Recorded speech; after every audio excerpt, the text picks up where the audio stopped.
Assalamualaikum warahmatullahi wabarakatuh. Ketemu lagi dengan saya, dengan mata IPA. Kita akan membahas tentang gerak benda dan makhluk hidup di sekitar kita. Ini adalah pertemuan kita yang kedua ya. Untuk pertemuan kedua ini kita akan membahas tentang hukum Newton 1, 2, dan 3. Kita buka materi kita dengan membaca basmalah. Bismillahirrahmanirrahim. Ya, hukum Newton. Mengulang sedikit pelajaran kalian pada pertemuan pertama. Mengapa benda ini dapat bergerak? Ya, karena adanya gaya. Gaya adalah tarikan atau dorongan yang diberikan pada benda. Masih ingat dengan peristiwa apel yang jatuh? Kenapa buah apel itu jatuh ke bawah? Ternyata disebabkan oleh adanya gaya yang kita kenal dengan gaya gravitasi.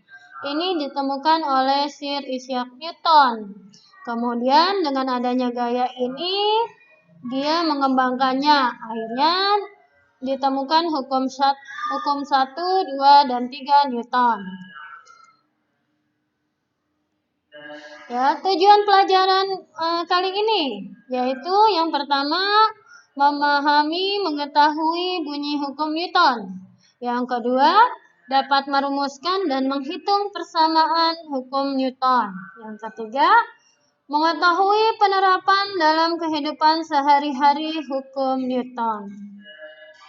Hukum Newton pertama, benda yang diam akan tetap diam, sedangkan benda yang bergerak akan tetap bergerak dengan arah dan kecepatan yang sama. Kita lihat bola ini yang bagian pertama.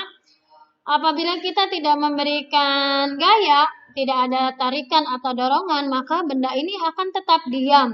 Ya, sedangkan benda ini yang mula-mula bergerak, dia akan mempertahankan kondisinya. Kita lihat pada gambar mobil. Mula-mula mobil ini berjalan hingga akhirnya dia menabrak mobil lain. Ya. Kemudian benda yang di atasnya yang mula-mula bergerak karena ada gerakan mobil, akibatnya dia akan terlempar ke depan. Ini yang dimaksud dengan benda yang bergerak akan tetap bergerak dengan arah dan kecepatan yang sama. Ini adalah bunyi hukum Newton. Suatu benda akan tetap bergerak lurus beraturan jika resultan gaya yang bekerja pada benda itu sama dengan 0. Atau sigma F sama dengan 0. Ini juga dikenal dengan hukum kelembaman. Quran surat Ar-Ra'd ayat 11 secara tersirat di sini mengungkapkan tentang hukum Newton 1. Kemudian, bagaimana jika gaya yang bekerja tidak sama dengan 0? Nah, kita di sini masuk ke dalam hukum 2 Newton. Jadi, berhubungan dengan massa, percepatan, dan gaya. Ada dua buah gambar. Perhatikan gambar A. Gambar A didorong oleh 1 orang, gambar B didorong oleh 3 orang. Dari kedua gambar ini, mana gambar yang lebih cepat bergerak lemarinya? Ya, benar. Gambar B. Mengapa? Karena dikerjakan oleh 3 orang. Artinya, gambar lemari ini diberikan gaya yang lebih banyak dibanding gambar A. Jadi, percepatan ini berbanding lurus dengan gaya. Semakin besar gaya, maka bendanya akan percepatannya akan semakin tinggi. Perhatikan dua buah gambar ini yang ditarik dengan gaya yang sama. Gambar A menarik meja, gambar B menarik bangku. Dari kedua gambar ini, gambar manakah yang percepatannya lebih cepat bergerak? Ya, gambar B. Mengapa? Karena memiliki massa yang lebih rendah. Artinya, percepatan benda berbanding terbalik dengan massa. Semakin kecil massa, maka percepatannya semakin tinggi. Nah, ini bunyi hukum 2 Newton. Percepatan yang ditimbulkan oleh gaya yang bekerja pada benda berbanding lurus dengan besarnya gaya dan berbanding terbalik dengan massa benda. Kita tuliskan secara matematis F sama dengan M kali A, di mana F gaya, M massa, A-nya percepatan. Ada dalam Quran surat Al-Jasiyah ayat 22 tentang hukum Newton 2. Contoh soal, sebuah benda masanya 500 gram bergerak dengan percepatan 2 meter per sekon. Tentukan gaya yang bekerja. Untuk menjawab, kita tulis dulu apa yang diketahui dari soal. Ya, masanya harus dirubah menjadi kilogram sesuai dengan rumus. Kemudian A-nya tetap. Yang ditanya F, maka masuk rumus. F sama dengan M kali A sama dengan 0,5 kg kali 2 meter per sekon kuadrat sama dengan 1 Newton. Soal berikutnya. Ada dua buah benda yang memiliki massa dan kecepatan yang tidak sama. Keduanya ditarik dengan arah yang sama. Hitung percepatan bendanya. Langkah pertama bagaimana? Ya, benar.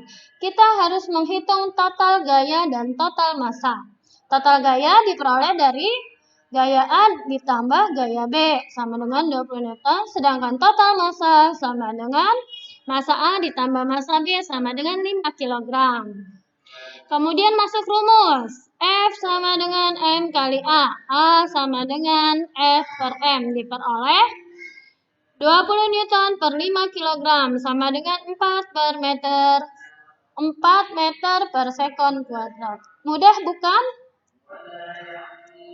Hukum 3 Newton. Perhatikan gambar. Ada gambar roket ya. Kenapa roket ini bisa meluncur jauh ke angkasa? Disebabkan karena,